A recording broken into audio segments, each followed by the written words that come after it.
Hey everyone, this is Stephanie from Hope and Love Radio, and today I have an interview with mental health coach Megan Jamison. So please introduce yourself and tell us about your story and what you do. Hi, well, I am Megan Marie. I am a mental health wellness coach. I am certified in over 30 areas of different health areas of mental health and also in spirituality, because I do think that they go hand in hand. I am a trauma survivor. I grew up in a physical, mental, verbal, emotional, sexual, and financial house. I thought I was always doing well. I've always had a desire to help. I started off school being a social work for social work. And still didn't realize that I hadn't healed my own traumas and stuff. So I walked away from it, but it's always been something that has been very important to me and something that I've always gone back into school and studying psychology, going even further deeper and studying forensic psychology, because it's growing up how I did. It was always, how can another person do this? It's always been a question of like, what makes other people do these type of things to other people. And so I've always wanted to study it. And I never got anywhere with it. And joining spirituality and adding it into the mental health started opening up so many doors and seeing things. And really that it comes down to your self-love. And, you know, when you don't love your own self, that's when you're able and capable to do things to other people.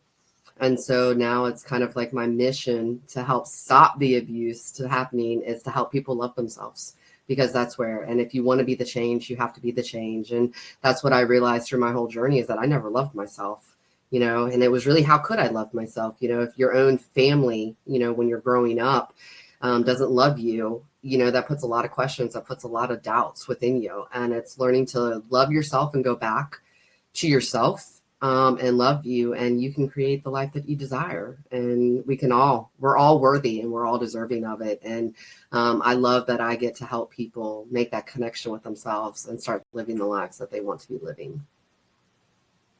Thank you. And you're right, self-love is key. If we don't have self-love, we can't have healthy relationships, and it impacts pretty much our entire life. It does. And you don't really, I mean, you think in some ways that you love yourself, you know, you do this or that, but it really comes also down to that self-talk. And that's where mental health comes into. What are those conversations that you're having with yourself? What are the things that other people have said to yourself that, you know, you are allowing to run wild and run rampant in your mind, which takes over your own thoughts? And so it's, how can you love yourself when you're constantly running all of those? And so it's retraining yourself. It's reprogramming yourself. It's, you know, coming into your own thoughts. It's coming into your own being and eliminating everything that was ever put onto you. And to have that freedom that we all desire, we all want, and it's attainable. Thank you. What impact has your own healing made you want to work with others in the same field? Because you realize that you're doing it to yourself. You know, there gets a point in your own healing that you realize you can't blame other people. You can't blame, okay, great, you had a crappy childhood, great. You know, and even physical abuse. And it's not taking, you know, I think that's a limitation a lot of people put when it comes into the self-healing, is that, you know, it's just that constantly, I didn't deserve that. I didn't deserve that. And my own self and my own healing, when I first started, and especially on the spiritual end, you know, people who told me, oh, well, you did this to yourself, you created, you know, there's many people that I owe apologies to that I've said because of the fact that, like, I cussed them out. I was like, are you kidding me? I was a kid, you know? And it's not that you created that, but the lessons to be learned is, do you allow those to continue to be a part of your life? And so many of us do, because it is the normal of what you grew up in. You have to get to a point and say, this isn't normal. It doesn't matter that I grew up in that. And that is taking back your own responsibility of that. I am allowing this to happen in my life. I don't want it to happen in my life. And you have to stop that. And you have to be able to look at yourself. And it's a very hard, you know, path to go down. But if I can do it, you can do it, you know, and that's where it's really has become we're supposed to be here to teach each other. We're supposed to show each other from our stories and our journeys, and to learn from each other, because of the fact there are so many other people who have been through a similar path as you that are doing what you want to be doing. Why can't you? But we have to. And so doing that myself, going through the journey that I have and seeing how in some ways, you know, it was just like, why didn't I do this years ago? And being vocal about it to help other people, that's where this path has opened me up, of where I want other people. You know, you're supposed to treat other people how you want to be treated. Well, this is how I want to be treated, so therefore I help other people. Thank you for sharing. What do you wish you had known when you were first starting your inner work?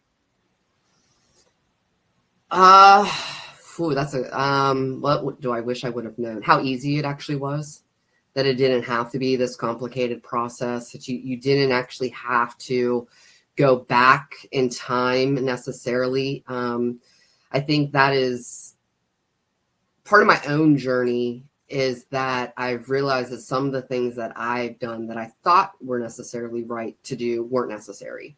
As humans, we like to complicate things. We like to make excuses, whether you realize it or not. We like to make excuses of why, oh, this can't happen, oh, this can't happen, that can happen, but it can. And it's not even that you have to go back and relive every single moment. It's that you have to learn to love yourself now.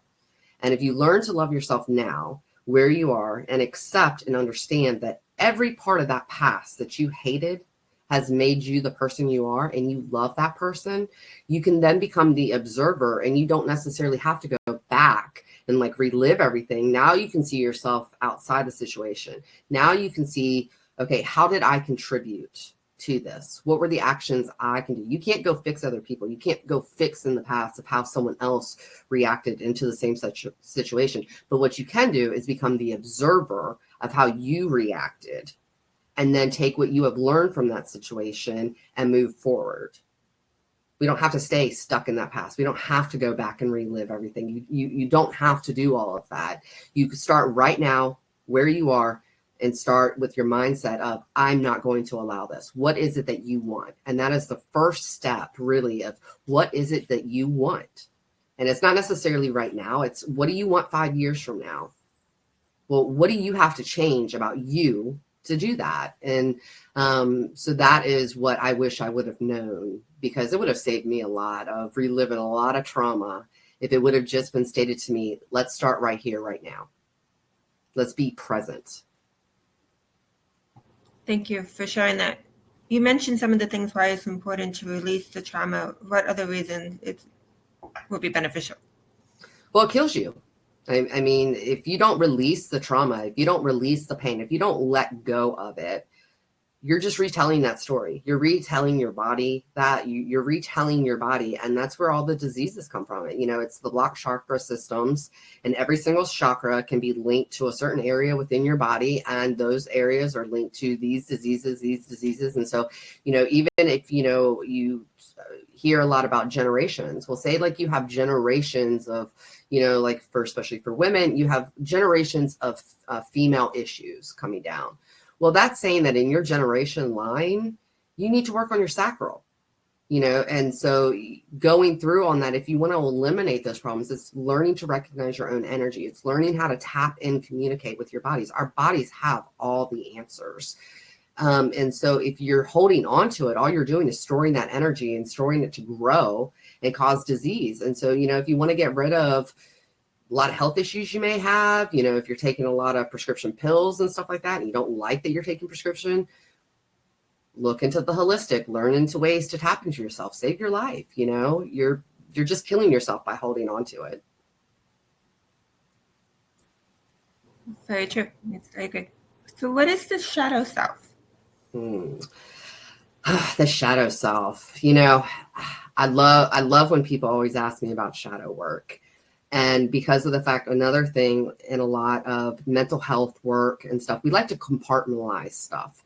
We like to, you know, like, oh, this is the mother wound. Oh, this is the shadow. This is the father wound. The shadow is yourself. The shadow are all just areas of yourself that you need to show love to. They're areas of yourself that you feel shameful, that you feel guilty for, that you're embarrassed of.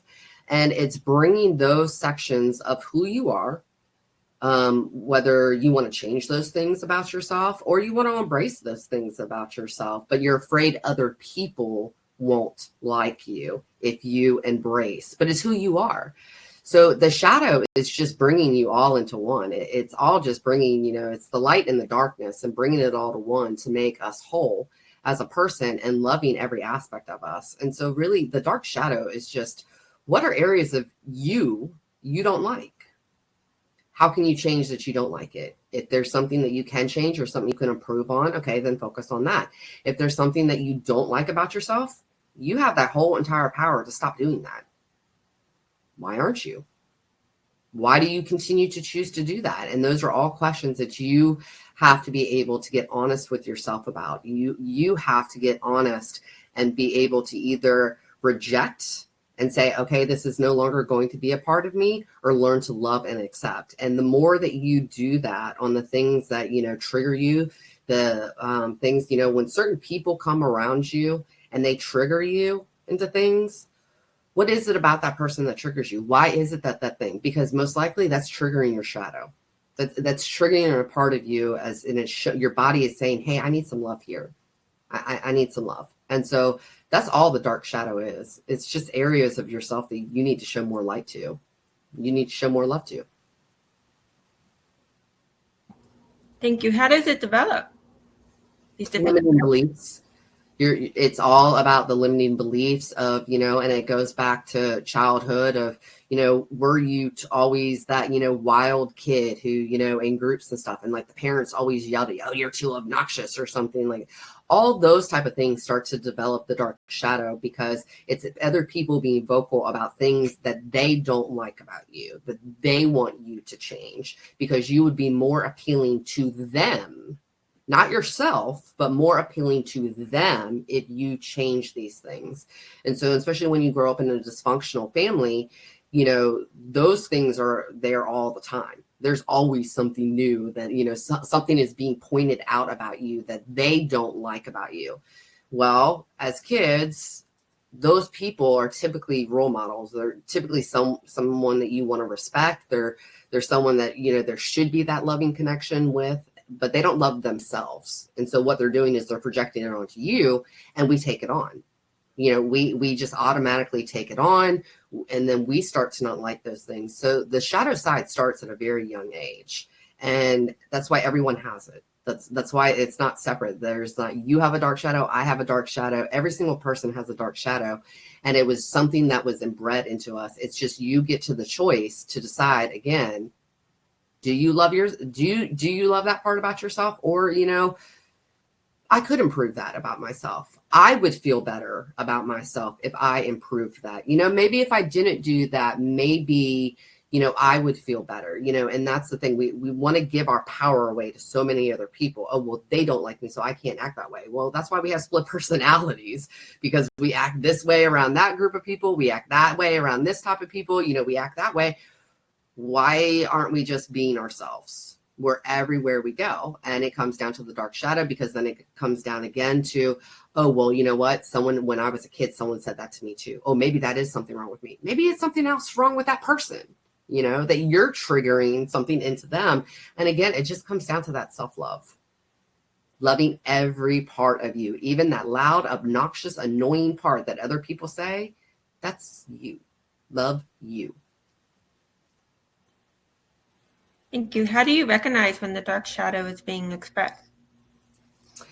That is tapping into your body. A lot of people don't understand when it comes to frequency and energy, that fear and excitement actually have the same type of resonant frequency within our bodies. Just what are you more used to? What are you more prone to? When that feeling comes, we have the choice. We can either tap into the excitement, or we can tap into the fear. What is that fear? And, your body, that anxiety, that depression, when that one person comes around, that's your shadow being triggered. That is where, you can start to recognize that, hey, maybe around this person, I don't like these type of qualities, but why don't I like these? Again, it always comes down to yourself, but your body gives you clues. It's just, what is your brain trained to? Is your brain trained to acknowledge the fear? Or is your brain trained to acknowledge the excitement?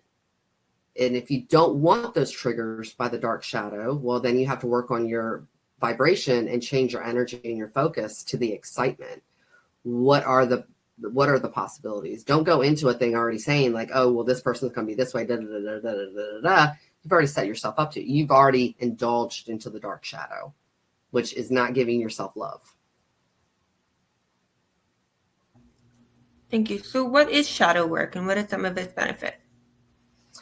Well, the benefits are bringing yourself into balance. It's balancing out your energies. It's balancing out who you are. It's just loving and accepting. Journaling is great. Work, the power of putting, pen to paper, people completely underestimate because it's such a release and it's a let go. And if you're having trouble with the dark shadow of like, you don't really know, well, what are the steps that you are taking? Self-reflection, even in a meditative state of, people forget that we have the right to ask spirit, universe, anything that you want. And so if you don't even know where to start, it's okay when you finally have a few minutes by yourself, which, a lot of people don't even allow them that time. People don't give them themselves. Well, that's one of the first steps. You have to give yourself time. You need to set a time, start off with 5 minutes, start off with 10 minutes, 15 minutes, and build it up of, okay, why does this? You need to have those conversations and ask spirit, show you, why is it this person bothers me? If you can't think or, that long list has come, that long list is, those are the shadow works. Don't ignore those aspects, but we are such an instant society, and we want everything instantly. It doesn't happen instantly. You have to sit, and there's those constant ripple effects as you work into it, and it's just sitting down and acknowledging things. It's sitting down and taking that time and to honestly consider and to use your brain as to why is it that this bothers me? Because if you can't tell me why this situation bothers you or why this person bothers you or why this type of scenario, how can I help you? You haven't even done any of the type of work. You want someone else to give you the answer. And so that is why it's self-reflection and journaling are the number one ways to start to open up that Pandora box of working with the dark shadow. Thank you. What is the process of shadow work? Getting real with yourself, we all say we want the truth, but the fact is we lie to ourselves every day. If you can't go look in the mirror and tell yourself how gorgeous you are, how beautiful you are, how smart, how intelligent you are, then what are you telling yourself? And it's meeting yourself. That's just what shadow work is. Mirror work is another great thing. I do mirror work every day, and mirror work is not anything that you have to do outside of your normal daily activities. While you're brushing your teeth every day, be telling yourself how gorgeous you are, how smart you are. Set the intention, and when those images or visions or thoughts come, stop. Again, it's stop, reflect. Why does that come up? Why did this situation? Why did this person? Why did this?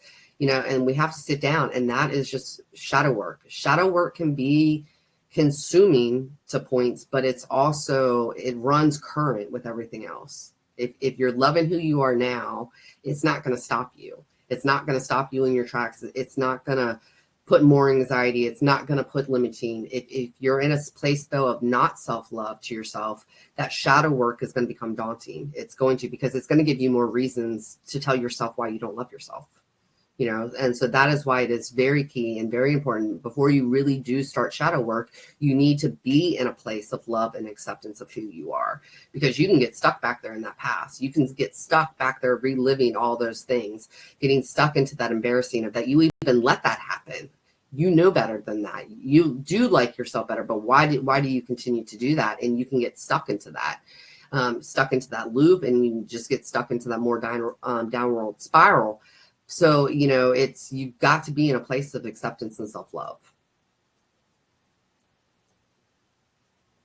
Thank you. And how do you do shadow work with your clients?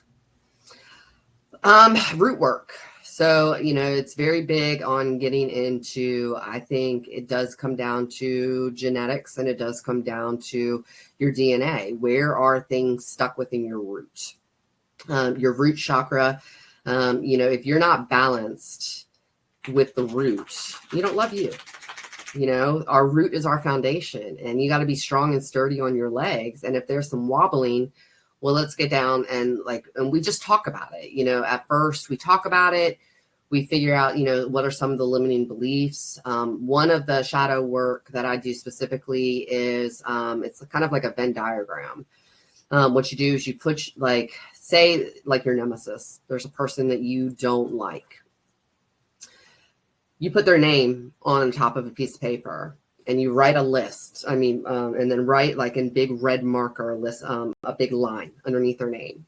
Write down all the qualities of that person that you don't like. Those are necessarily the qualities you don't like in yourself. And some people are like, well, I don't even resonate with those qualities. Do you? Because when I first started this journey and I started doing this, say one of my nemesis is a liar. They're a pathological liar. And so, of course, lying went down as to one of the things. And why is it that I hate them for all their lying? It's not that I hate them for their lying or, I'm bothered by their lying. I hate that they get away with it. I hate that they, their lying doesn't seem to affect them. But say, if I were to go to lie, I'm a horrible liar. And so it's the truth always comes out. And so I can't lie. So I'm jealous in essence of that they can lie and get away with it, So that's where it's I have to love myself more of showing me as that, okay, yes, they're a liar. I'm happy and thankful I'm not a liar. I'm thankful and happy. And then, you take it to a deeper level of, well, are they actually happy? Are they actually getting what they want from their lies? No, they're not, because of the fact that they have to continue to lie on top of lie, on top of lie, on top of lie. So why do I really hate them? Why am I really bothered by them? When the fact is that their life, yes, it appears on the outside level that, yes, they may be getting what they want, what they desire, but their internal world is more outrageous than mine. So why am I mad at them? Because they're causing that for themselves. And so then that helps it. So now, okay, all those things, I'm happy I don't lie. I'm happy I'm not a liar. I'm happy. And so you can take those by writing out those type of things and learn to love yourself. Okay, well, I'm happy that I'm honest. I'm happy. You turn all those into gratitude about yourself and learn. And that is one of the biggest ways to be able to conquer onto that shadow is to take each one of those. But again, that takes a little bit of time. You're going to have to run through maybe some scenarios that aren't very pleasant for you. That is going to, as you're writing about this person, it's going to trigger some things. But when you can become the observer and then look at that list and then break it down, like I just did for the example of the lying, well, then you're just giving yourself love and light. And also when you're healing your own self in return, I am actually healing that other person, because in some ways now I feel sorry for them. I feel sorry that they don't love themselves. I'm sorry that they feel that they have to lie and hurt other people in order for them to get what they think that they're getting what they want. When the reality is they have no clue what they want, because they have to lie and everything. And so then in turn, you're spreading love and light because you're spreading love and light to them, So, and that's where the cycle comes, and where people say, when you heal yourself, you heal those people. And that is where that saying is true, because of the fact that you learn, well, okay, well, that's just who they are. Now when you're around that person, you now can show discernment. You now know that, that this does happen. Now you can even see now necessarily where their lies of now, okay, where it's, trying to benefit them. You can see things the more you become the observer. And as you become more clear on those, then you see those own paths lighten up for yourself of, okay, well, here's where I am. So that is why the shadow work is important to do. But you don't necessarily, as long as you continue to show love to yourself and to grow, you don't actually have to go to this of I'm just doing shadow work right now. Thank you. What do you say to people who are skeptical about shadow work? Why don't you love yourself? You know, and if people can sometimes shut that. I do love all myself. No, you don't. Because if you can't sit down and come up with shadow work, there's parts of yourself that you're not admitting to. There's parts of yourself that you don't want to open up to. And if you want to have those healthy, balanced relationships in life, if that is your goal, you have to put some type of attention onto your dark shadow. That's why they call it a dark shadow. You got to bring it to light. Thank you. And Megan, is there any way that we can support you as you go through your journey and as you heal other people? It's an exciting time. Unfortunately, I don't have some stuff to answer, give you right now to show, but I have some amazing things in the work, and I'm getting ready to start taking clients on one-on-one again, on coaching. I'm kind of writing my programs. There will be Real Talk with Megan Marie, which will be airing on here, which will be the 1 hour weekly. And it's going to be very beneficial. Follow me here on Facebook, which will eventually be linked out to all my other, but the hand mudras, me helping myself on my own journey is helping you. And if you want to learn how to tap into yourself or want to learn how to work with me on a one-on-one, I'm going to really start showing all those, because there are old ancient cultural ways of life that we don't really adapt more. And I'm very big into them. And I believe that we have the power to heal ourselves. We have the power to do anything and to be anything. And you just have to want to tap into that. And so there is going to be a lot of stuff coming here. I'm very excited about the opportunities that are coming available and the clarity that's coming to me on how to share this with other people to make it easy. That's kind of my big thing, is that, again, humans, we like to complicate things. It's not complicated. It's not complicated to tap into your own body. And so if you want to learn how to do it easily, how to heal on all those aspects and how to tap into yourself, continue to follow Megan Marie, because I'm going to be showing you ways to do it. And I am looking forward to hearing all the ways that people's lives change for the positive. Keep sharing that. And one more question, is there anything that you would like to add? No, I'm pretty good on that. It's all about tapping into yourself. It's all about self-love. It's all about the number one relationship that everyone should be working on is your relationship with self. You can't love another person if you don't love yourself. You can't be happy if you aren't happy by yourself. You can't. It all comes down to you. And it's all about what it is that you want. And if you don't know what it is that even makes you happy, we got some work to do. I agree with you 100%. So thank you, Megan, so much for being here. As for everyone, this interview will be on Facebook, YouTube, and LinkedIn. Also be on Instagram. And also I will air it on the Hope and Love radio station tonight at 7. Thank you, everybody, for listening, and take care. Bye. Bye. Bye.